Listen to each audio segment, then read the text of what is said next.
this guy requires. For that, you require what? The awareness and the knowledge of all or different kinds of clothes. Okay? You have to know that. Unless until you don't, you will not be able to tell what kind of clothes is this guy applicable, or what kind of clothes is applicable for this guy, or how am I supposed to close this sale. Because the only pressure that you guys are taking right now is in the end of the call, when you know that there are all the buying signals available, but you still are not sure of how to cope with such a situation. A lot of sales are being done just because you get so excited, or you get nervous, or you have lack of overconfidence at times, and the customer actually goes here and there. What is missing?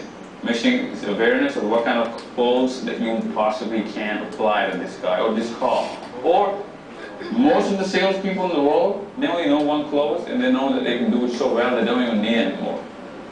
What do they do then? They get the customer to talk about those kind of things which are their strengths. Whose strengths? Salespeople's strength. That salesman is getting him in his territory, and then he's killing him. Okay, you have to get him in your home ground so that you, because you know when the team is playing a home match, there's no pressure, no crowd pressure, everyone's backing him up, right? Just like that, once you know that this guy is in my territory, you ask me whatever you can. Now I know I own you. I know everything, and you don't even know what's going to hit you. That is the key. What is that particular strength? That strength is the knowledge of whatever makes that place his own ground, right? And that place is not only the awareness of opening skills, listening skills, how to probe, what kind of techniques you use in a probe. Most importantly, when you know that this guy is qualified for a sale, then what is remaining? Presentation is simple product knowledge, right?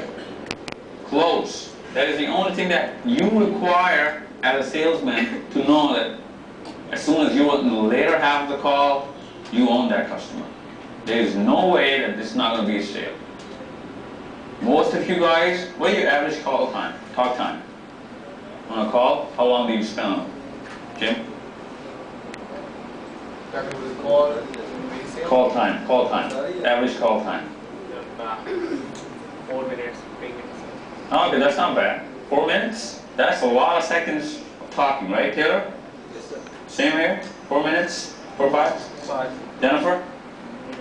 Depends customer to customer, but On average. yeah. For everybody? Yeah. That means you have gone through the later half of the call. That means that you have done most. That means that you do not suffer from lack of opening skills. You know how to present, and during your presentation, whatever happens is what is obviously evident in your figures. So what you require is good enough approach of when to use a close.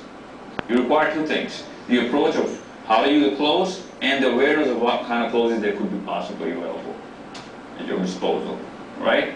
So, timing, as I said, is purely common sense, but the worst part about a closing skill or a close is that you not only have to be very, very sharp in determining when to go for the close, but during that particular closing stage, you cannot make a single mistake.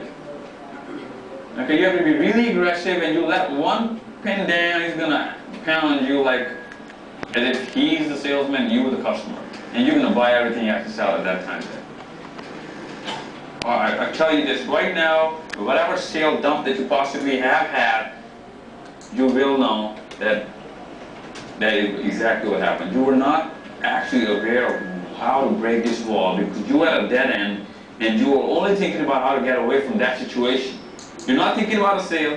That product knowledge, that confidence, gone. What's going on? You do not know what next. What is the next step you're going to take? There are a lot of closes we're going to talk about, just a few, because it's short in time, as usual. First of all, you have to know the types of closes. Then, approach. What is the importance of close? That means when is a close applicable, first of all? When to go for it? When not to go for it? What is the bad time to actually ask for the sale? There are bad times. Just about for you guys, every second is a bad time, right? What is a good time when the customer says, "Oh, are you going to sell it to me now?" "Yes, I am." That's not a close. He closed on you. You didn't close on him. Do you have that to offer? Yes, we have. and you still can't close it. Because you're afraid of asking the hard question. As I said, the only thing that you require is aggression. Everything else is knowledge. Skill is just a practice of knowledge. Isn't it? Skill is just a practice of the knowledge that you get. Okay? Everybody can be skillful. Not everybody can be aggressive, but everybody can be skillful, and that is the point of today's meeting. Purpose of a close, as I said, you have to know why you need the close. Okay? How to close, we'll talk about it. Pressure situations and how to handle key areas. Same thing we're talking about. Later have the call, more pressure on you. Now you know that you have to get to the point. And you know that there's a limit to flirting. There's a limit to talking about irrelevant stuff, even though you made sure that you would talk about it so that you can develop that kind of a bit of relationship. Okay? But even with the hardiness of client, the flirtiness of client, there's a point in time when you have to be really blunt and tell them that yes, now, are you going to buy from me or not? Even though you're enjoying your time on the call, but still you have to be that much more aggressive. You have to know that this pressure that is on you, you have to put it on the customer. Okay? Very gentle. And you have to know the areas where you possibly can. When we talk about the closes, different type of close, there are different areas in how to actually go for the kill. That is why they're different. It is not just the difference in words, but the difference in timing of those particular words of how to actually kill that particular duck. Do's and don'ts of closing. We'll talk about this. Lisa, could you scroll it up a little? Lisa, can you?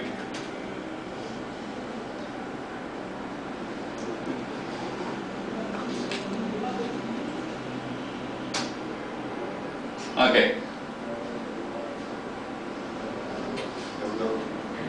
First of all, we'll cover the trial close. Okay, I want you to read this and try and see what is probably the background of this particular type of close.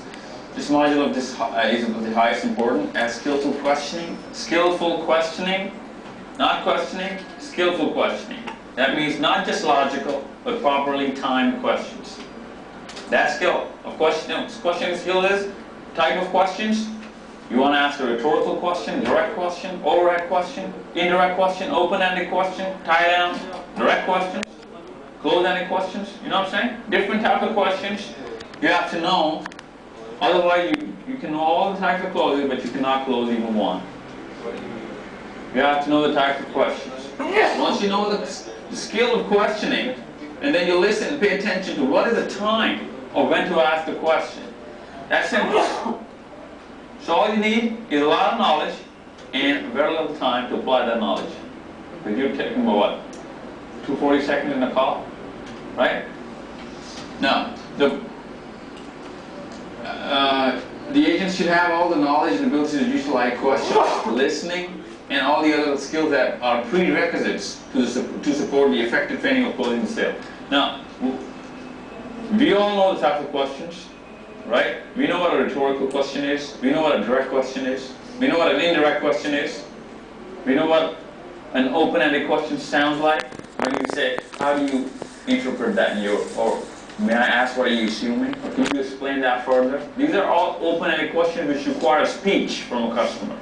And that is what you require in opening of the call so that he can talk to you more and you can get to learn about him that much more, right? That is going to give you the type of customer that's going to help you determine the type of close and also help you determine what kind of questions does this guy require to save my time and to get that sale, right? Now you need all of this. These are prerequisites. If you don't, we'll talk about them. But I want you to know what are the kind of closes so that you would know what the world is talking about, where the world is going, and where you are right now. This is more of a global overview right now, okay? We'll talk about assumptive close first, not trial close, even though it's, number one on the list. Assumptive close. Why I want to talk about this before anything is because I want you to always assume the sale. Always, when you pick up the phone, assume that this is going to be your sale. Let's just imagine the opposite. If you assume that this is not going to be a sale, what's going to happen? It's not going to be a sale because you're down. You know it's not going to be a sale, even if it's a very, very light customer, first degree customer, and you're just going to take him as a third-degree customer because you assumed the opposite. It's not going to be a sale. It's a bad day today. But let's just assume the opposite again. If you assume it's going to be a sale, if it's a hard customer, third-degree customer, but still you're going to have that much more energy and more confidence. It's just I'm going to kill this, cook this stuff, right? Then that's going to increase your odds. And for example, if you get a first-degree customer, then that's no problem now. So always be positive. Assume the sale. First of all, assume the sale. Then you say hello. Then you dial your numbers, right? Assume that it's going to be a sale. Let's just assume it's a sale and talk about it as though you've sold them already. The very nice approach, it works most of the times, only required when you want things to happen for you, okay? And that's every time, right? So what you do is, you pick up the phone and you assume it's going to be a sale. Or you assume that I've sold to you already, so I call you and I talk to you as though I know you and I've sold to you before. Do not say that I have. Obviously, we both know we didn't. But let's just give ourselves that much more benefit of the doubt that yes, we have that ability, right? Let's just go for it. Let's go on a lead. Live a little. Try and take a chance.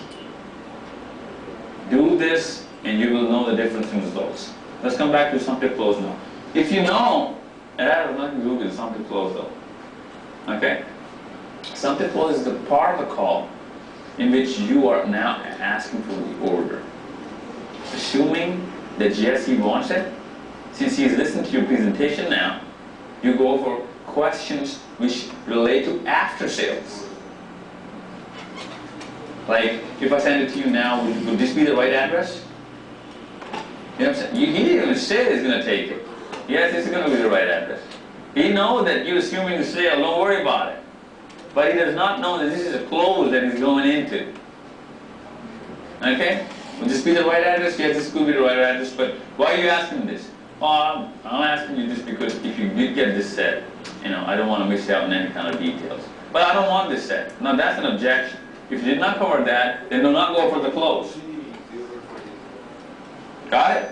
You covered this. This is a prerequisite. This is a later part of the call. So I'm actually, you know, looking at your confused gestures right now. So let's assume that we've covered the presentation. Is listen to it. You've handled most of the objections. There are going to be objections even before the last second of that, you know, before the handoff. There are going to be objections. But most of the objections have been covered. You presented all the answers and rebuttals. Now you assume the sale. And you didn't even ask for the order, but you go for it. Okay? For example, if I go to the shop and I say, do I have do you sell pants? Yes, can I offer you some blue jeans? Yeah. Okay. Well, what is your preference of brands? Okay. Give me an example. Versace. Versace? Regulars. Jeans. Versace. Yeah, okay. Now I assume that you want this jeans, so what I do is I send it to you in the trial room, and then when you come back, I've actually got one of those babies wrapped. So what else do you want, sir? And now that is an assumptive close by a retailer. Same thing apply on the phone. You got it? Now, what does that do to a customer? Imagine yourself in that shop buying that pair of jeans. You're under so much pressure because you cannot say no now. Why did you come in the shop and waste that shopkeeper's time in the first place?